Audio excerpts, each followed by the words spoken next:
consistency iyadana waa mid kale oo muhiim ah. Consistency maxaan ka wadaa haddii aad rabtid inaad cilmi baaro noqotid ama qoraan noqotid reading waa aasaas. an ingiriis aan dhigi jiray 4 skill waa ingiriiska reading, writing, listening and speaking. laba iyo laba isugu xiran marka. If you want to improve your speaking skills you need to listen more. labadaas isku xiran yihiin. And if you want to improve your writing skills you need to read more. marka daarad inaad qoraan noqotid wax qortid please wax badan akhri. maxaa ka baranay vocabulary, waxaa ka noqonay storytelling skills, ka baranay ereyada sida isugu xiran, jumlada sida loo dhiso, style ka baranay very important. writing styles waa kala duwan yihiin.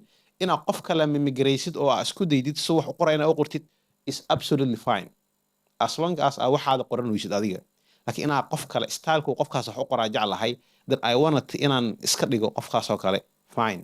see ku ogaane laakiin through reading style-ka qof wax u qoro see ku ogaane in akhrisadaa ka horeysa. in akhrisadaa muhiim marka.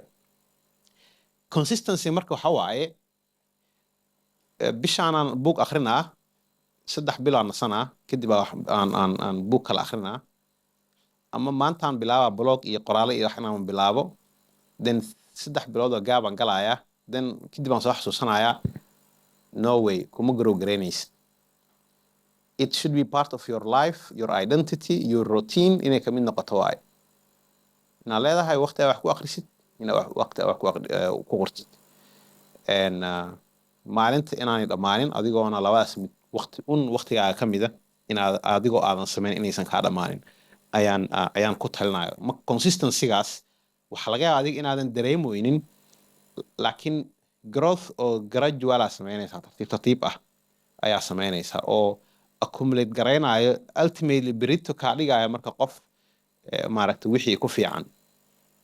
qof waxaa jiray aan sheekaysanay dhowr sano ka hor markaas waxaan ku dhahay aniga blogii igu horeeyay waxaan qoray 2013 research process-kan waxaan bilaabay 2014 markaas ugu jirniyo adiga isdhehaynin waa dhowdahay 2013 ma dhowaan dhah laakiin waxaan ku dhahay from there on maalin ma dhammaato anigoo aanan waxna akhrin waxna qorin.